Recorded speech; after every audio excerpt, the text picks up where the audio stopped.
Assalamualaikum warahmatullahi wabarakatuh. Anak-anakku siswa-siswi kelas 6 UPT SD Negeri 76 Gresik. Syukur alhamdulillah pada pagi yang cerah ini kita masih diberikan oleh Allah Subhanahu wa taala kesehatan, kesempatan untuk selalu menuntut ilmu, ya. Mari kita gunakan kesempatan kita ini dengan sebaik-baiknya, karena waktu itu tidak bisa terulang kembali, ya. Kita pergunakan masa kecil kita ini untuk banyak menuntut ilmu, ya. Jadi nanti ketika kita sudah dewasa, kita sudah besar, maka kita tinggal mengamalkan ilmunya, ya. Anak-anakku sekalian, bagaimana kabarnya hari ini? Mudah-mudahan kalian semuanya tetap semangat, tetap sehat, dan jangan lupa untuk selalu menjaga kesehatan, ya. UPT SD Negeri 76 Gresik, brilian, inovatif, sehat, akhlakul karimah. Yes, yes, yes, ya. Anak-anakku sekalian, kedua kalinya sholawat serta salam mudah-mudahan tetap tercurah kepada junjungan kita Nabi Agung Muhammad Sallallahu Alaihi Wasallam. Pada kesempatan kali ini, sebelum kita memulai pelajaran, mari kita berdoa terlebih dahulu. Bismillahirrahmanirrahim. Raditu billahi rabba wa bil islami dina wa bi Muhammadin nabiyya wa rasula. Rabbi zidni ilma warzuqni fahma. Amin ya rabbal alamin. Pada kesempatan kali ini kita akan membahas tema 1, yaitu selamatkan makhluk hidup. Subtema yang pertama yaitu tumbuhan sahabatku, PB yang ke-6, ya. Kemarin kita sudah belajar PB 5, sekarang pembelajaran yang ke-6, ya. Namun sebelum pembelajaran yang ke-6 ini kita mulai, maka jangan lupa, ya, sama seperti biasanya, ya. Jangan lupa di like untuk videonya, ya. Pembahasan kita pada pagi hari ini yaitu tentang penerapan sila ketiga Pancasila dalam kehidupan sehari-hari. Kemarin kita ini lanjutannya yang kemarin, ya. Jadi kita kemarin sudah membahas tentang sila yang ketiga, yaitu implementasinya, ya. Sekarang penerapannya dalam kehidupan sehari-hari, ya. Sila-sila dalam Pancasila ada 5, ya, sudah kita ketahui. Sekarang penerapan sila ketiga, ya. Contohnya di sini adalah, ya, apa saja contohnya penerapan sila ketiga dalam kehidupan kita sehari-hari. Yang pertama, di lingkungan keluarga. Contohnya apa saja? Di lingkungan keluarga yaitu kita mencintai sesama anggota keluarga dan membina kerukunan serta keutuhan keluarga, ya. Nih, jadi sesama anggota keluarga harus rukun, ya, supaya keluarga itu tetap utuh, ya. Kemudian di lingkungan keluarga yang selanjutnya yaitu mengutamakan kepentingan keluarga daripada kepentingan pribadi. Misalkan di keluarga itu tugas kita adalah mencuci piring misalkan, ya.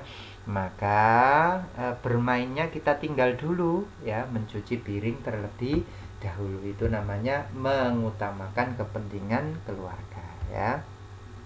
Kemudian di lingkungan sekolah, menghindari sikap dan perilaku yang mencemarkan nama baik sekolah. Jadi kita menghindari sikap dan perilaku yang mencemarkan nama baik sekolah. Ini di lingkungan sekolah, ya. Jadi kita harus bersikap yang baik. Kemudian saling menghormati antar teman, guru dan petugas sekolah. Jadi kita harus saling menghormati. Barang siapa yang menghormati temannya, maka dia akan dihormati, ya. Jadi ketika kita menghormati orang lain, maka kita juga akan mendapat penghormatan, ya. Ini contoh penerapan sila ketiga di sekolah. Sekarang penerapan sila ketiga di lingkungan masyarakat, yaitu bergaul dengan masyarakat tanpa membedakan suku, agama, ras, dan golongan. Jadi bergaul dengan siapa saja, ya. Kemudian contoh yang selanjutnya adalah mengutamakan kepentingan masyarakat di atas kepentingan pribadi. Jadi misalkan di masyarakat itu ada kerja bakti, kita di situ punya kepentingan, misalkan mau memperbaiki sepeda, ya, misalkan ini ya, mau memperbaiki sepeda, maka kita tunda dulu, kita ikut kerja bakti, ya. Itu namanya mementingkan atau mengutamakan kepentingan masyarakat, ya, seperti itu, anak-anak, ya. Ini penerapan sila ketiga Pancasila dalam kehidupan sehari-hari, ya. Kemudian sekarang yang selanjutnya yaitu kita akan belajar tentang paragraf persuasi. Apa itu paragraf persuasi?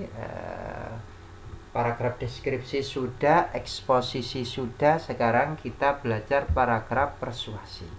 Paragraf persuasi adalah paragraf yang bertujuan untuk mempengaruhi, menghimbau, membujuk atau merayu pembaca sehingga ia tergiur atau terpengaruh untuk mengikuti keinginan penulis. Jadi paragraf itu dibuat untuk mempengaruhi, ya. Jadi biar pembaca itu mengikuti apa yang kita inginkan, ya. Ini namanya paragraf persuasi, ya. Membujuk, merayu, menghimbau, mempengaruhi pembaca, ya, supaya mengikuti keinginan penulis. Ini namanya paragraf persuasi, ya. Kita contohkan di sini misalkan, ya. Contoh paragraf persuasi, ya. Tumbuhan memiliki manfaat yang besar bagi kehidupan kita. Setiap hari tumbuhan menghasilkan oksigen yang segar yang kita hirup. Selain menghasilkan oksigen, tumbuhan juga menghirup karbon dioksida dari hasil pembakaran, ya. Janganlah kita menebangnya tanpa ada keperluan dan kepentingan.